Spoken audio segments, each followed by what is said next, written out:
បន្តទៅទៀត from time to time បាទ from time to time មានន័យថាពីពេលមួយទៅពេលមួយឬខ្មែរយើងនិយាយថាបដាមានន័យថាវា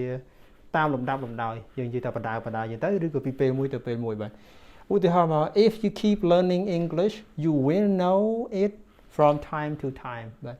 if you keep learning English you will know it from time to time បើសិនបើអ្នកឯងចេះតែបន្តរៀនភាសាអង់គ្លេសអ្នកនឹងចេះវាបដាមានន័យថាបើយើងឈប់រៀនអាចត្រឡប់ថយក្រោយភាសាអង់គ្លេសបើយើងអាចថយក្រោយតែបើយើងចេះតែរៀនបន្តរហូតវាទៅមុខបដាបាទអញ្ចឹងយើងចេះវាបដាបាទថាថ្ងៃមួយយើងនឹងចេះច្រើនមែនតើ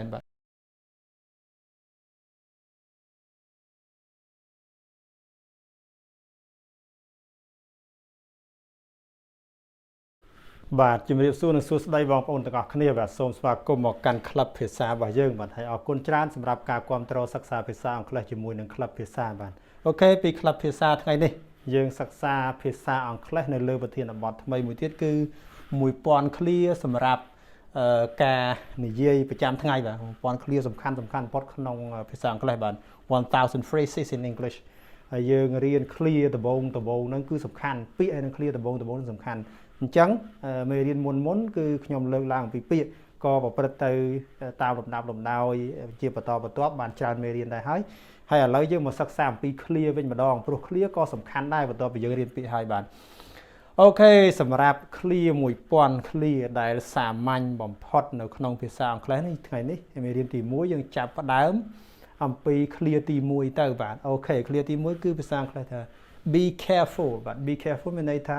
សូមប្រុងប្រយ័ត្នឬក៏ថាចូលប្រុងប្រយ័ត្នបាទ be careful បាទឧទាហរណ៍មកបើសិនបើខ្លីខ្ញុំដាក់ឧទាហរណ៍បើវែងខ្ញុំអត់បានដាក់ឧទាហរណ៍ទេបាទអូខេ be careful the branch is falling បាទ be careful the branch is falling មានន័យថាប្រយ័ត្នមែកឈើកំពុងតែធ្លាក់ចុះមកយើងដើរក្រោមដើមឈើទៅមែកឈើបាក់កំពុងធ្លាក់មកអញ្ចឹង be careful សូមប្រុងប្រយ័ត្នបាទអូខេទី2 be careful driving បាទ be careful driving បានន័យថាបើកបរដោយប្រុងប្រយ័ត្នមានន័យសូមប្រុងប្រយ័ត្នក្នុងការបើកបរក៏បានបាទអូខេ be careful driving បាទ there's too much traffic these days be careful driving បាទអូខេ there's too much traffic these days be careful driving បានន័យថាចរាចរណ៍ឥឡូវហ្នឹងគឺ too much បានន័យថាវាមមាញឹកណាចង្អៀតណាចរាចរណ៍សពថ្ងៃនេះគឺចង្អៀតណាស់អញ្ចឹងបើកបរសូមមានការប្រុងប្រយ័ត្នបន្តិចបាទអូខេ be careful driving បាទទី3បាទ can you translate this for me បាទ can you translate this for me តើអ្នកអាចបកប្រែរបស់នេះឬក៏ពាក្យនេះ clear នេះមួយនេះឲ្យខ្ញុំបានទេខ្ញុំអត់យល់ទេជួយបកប្រែជួយបញ្យល់តិចមកអញ្ចឹងយើងនិយាយទៅ can you translate this for me អ្នកអាចបកប្រែអាមួយនេះឲ្យខ្ញុំបានទេបាទអូខេ translate គឺបកប្រែបាទអូខេបន្តទៅទៀតទី4គឺពាក្យប្រៀបធៀប very different from មានន័យថាខុសប្លែកគ្នាឆ្ងាយហ្មងបាទប្រៀបធៀបពីកន្លែងមួយទៅកន្លែងមួយឧទាហរណ៍មកបាត់ដំបង is very different from សៀមរាបបាទបាត់ដំបង is very different from សៀមរាបមានន័យថាបាត់ដំបងខុសពីសៀមរាបឆ្ងាយណាស់បើយើងប្រៀបធៀបពីកន្លែងតាក់ទាញកន្លែងអីហ្នឹងគឺបាត់ដំបងប្រហែលជាក្រុងមួយដែលមានភាពទំនើបអាចថាទំនើបប្រកម្មជាងសៀមរាបជាក្រុងមួយដែលសារអត្តសញ្ញាណលក្ខណៈបែបបុរាណជាងអញ្ចឹងយើងនិយាយអញ្ចឹង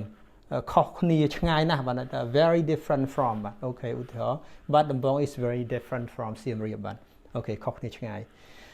បន្តទៅទៀតគឺពាក្យថា don't worry អានេះប្រាប់គេថាកុំបារម្ភអីកុំខ្វល់ខ្វាយអីគេអង់គ្លេសគេនិយាយចឹង don't worry បាទ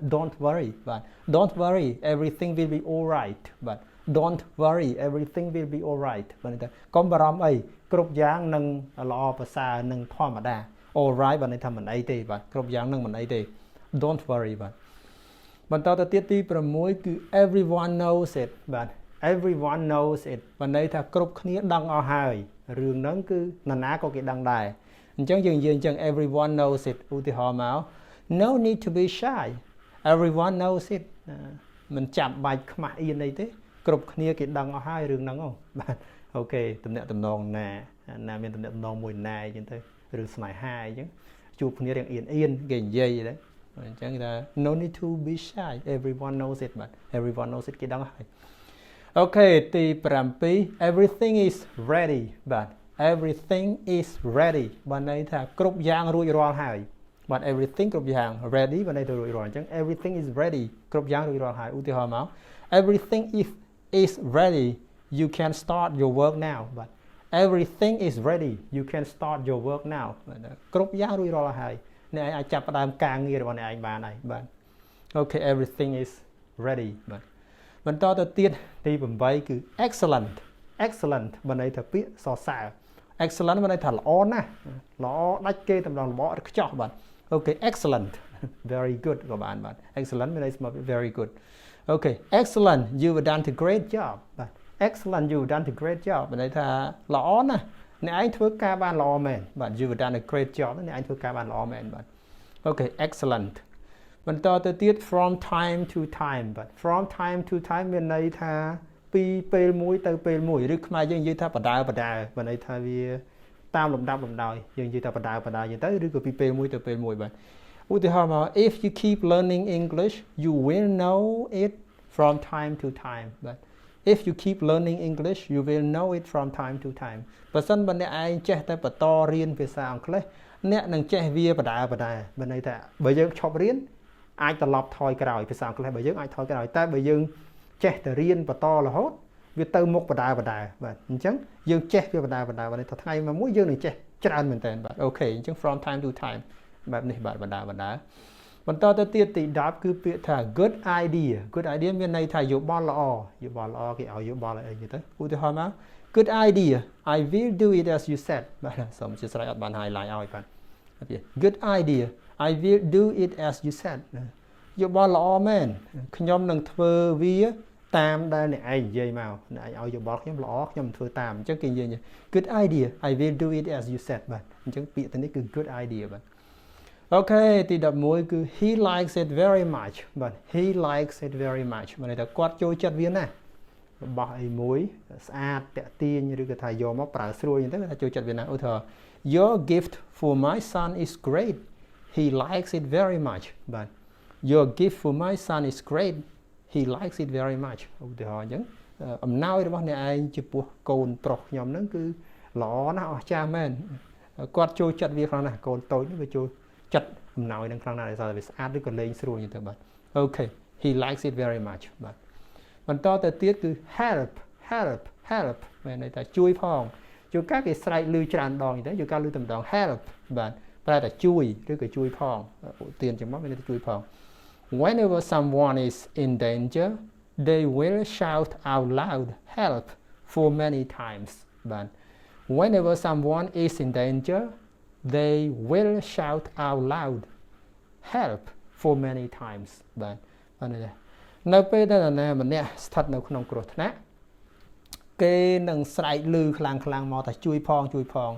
ច្រើនដង for many time បានច្រើនដងស្រែកច្រើនដងអញ្ចឹង help បាទជួយផងបាទ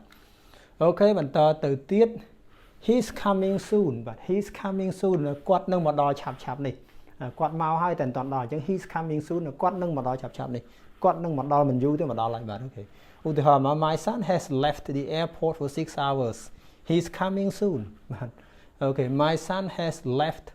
the airport for 6 hours he's coming soon បាទកូនប្រុសរបស់ខ្ញុំបានចាក់ចេញពីពលានយន្តហោះ6ម៉ោងហើយគាត់ឡើងជិះយន្តហោះមក6ម៉ោងហើយ he's coming soon បន្តិចទៀតគាត់មកដល់ហើយណាគាត់នឹងមកដល់ឆាប់នេះទៅបន្តិចទៀតគាត់មកដល់ហើយអូខេ he's coming soon បាទបន្តទៅទៀត she's right នាងត្រូវហើយនាងនិយាយត្រូវហើយឬក៏នាងថាត្រូវហើយនាងបកស្រាយត្រឹមត្រូវហើយបាទអូខេ she's right I confused it myself បាទ she's right I confused it myself បាទអូខេនាងត្រឹមត្រូវហើយខ្ញុំច្រឡំវាខ្លួនឯងទេខ្ញុំអ្នកច្រឡំឯងមិនមែននាងអ្នកខុសខ្ញុំអ្នកខុសខ្ញុំច្រឡំខ្លួនឯងបាទ she's right នាងត្រឹមត្រូវហើយបាទ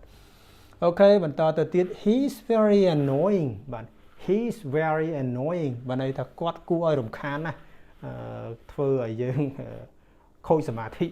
ធ្វើឲ្យមិនកើតអញ្ចឹងទៅរំខានអត់ពិបាកធ្វើការអញ្ចឹងបាទអូខេ he's very annoying ឧទាហរណ៍មក baby boy is too much playful he's very annoying but he's also lovely បាទ baby boy is too much playful he's very annoying but he's also lovely បាទ baby boy មានន័យថាកូនក្មេងតូចកូនងាដែលជាក្មេងប្រុសហ្នឹងគឺវារពឹសណា playful ហ្នឹងមានន័យរពឹសណា he's annoying mơ tới quạt nó cứ cua đồng khan mà mình tôi nó cua đồng khan mà but he's also lovely bên trái quạt có cua ở sờ lạnh đây lovely but okay he's very annoying but này ta quạt cua đồng khan nè mình to tới tí đọc mùi thông tin này cứ she's very famous và she's very famous mà này thằng niên là bay là ba nè but she's very famous but okay she's very famous do you know her yes she's a TikTok star but she's very famous do you know her yes she's a TikTok star niên là bay nè nè ai squad niên thế ba squad ta niên cứ chưa ra TikTok TikTok là bay chung hay bạn okay she's very famous mà này ta niên là bay nè bạn bạn ta từ tiết how are you thòm đá bị xả máy số tục kia how are you ta nè sọc tục dạng nào đấy bạn ưu tiên mà hello how are you I'm fine thank you bạn chỉ ca chuột như từ bốn gì chứ hello how are you I'm fine thank you bạn ta từ đây ta nè sọc tục dạng nào đấy I'm fine trong sọc tục thòm đá tê thank you ở côn bạn okay how are you mình to từ tiết how's work going và how's work going người ta ca nghe giờ nào đây ca nghe này chăm chỉ vật ấy năng việc chẳng mà tất but how's work going bạn okay tôi hỏi mà how's work going not so good I just live from hand to mouth bạn how's work going not so good I just live from hand to mouth bạn người ta how's work going ca nghe giờ mà not so good mình mình sâu chỉ là thế I just live from hands to mouth này nhom còn tại rô ban mà rô mà này tha ban bị đầy máu đã mọt ở như đó live from hands to mouth này tha ban mà rô vậy tha mà giống như thằng đó tha ban bật phát là nghi cho tha ban okay how's work going bắt đầu tiết cứ hurry rồi cứ dừng vậy bên ta hurry up bạn hurry up ở đây ta lươn lang và nhạp lang như thế bạn hurry thực tế có phải ta lươn lang và nhạp lang được như này bạn okay ưu tiên họ hurry we're gonna be too late for the movie bạn hurry we're gonna be too late for the movie bạn ta bận nhạp tích mau dương đừng dứt sầm rạp sai phim duyênហ្នឹងហើយcòn cái trạng cả là mau ấy anh toàn tranh việc tiệp phòng chẳng bận nhạp tích mau dứt này okay hurry bạn okay trong cõi cứ bị I ate already bạn I ate already phải thà nhom nhắm rồiហើយvậy bị rường nhầm à hà vậy tới là cái sùi dữ dừng chứ I ate already nhom nhầm rồi hả ưu thế are you hungry now lâu nó clear đấy no I ate already ở tế nhom nhầm rồi hai bạn are you hungry now no I ate already bạn I ate already mình này tập nhom nhầm rồi hai bạn ok từng anh ấy cứ chia một pay clear đầm bông được trong mê riêng tì mũi sầm rap đầm ná chúa tờ rô mì pon clear đầm bông phật này bị sàng clear chắc trong sự khâm tham mê riêng rồi biệp đi chạp vì mê riêng tì mùi tỏ tới nâng miên phải giàu tràn sầm rạp bóng phôn để sắc xa phía xa ông klet ngọc này hãy ở con tràn sầm rạp cả quam trô sắc xa phía xa ông klet chỉ mũi club phía xa chỉ riêng rồi hốt màu và đấy xông chết trai rồi một con này bạn xông ở con và xông của rộp lìa bạn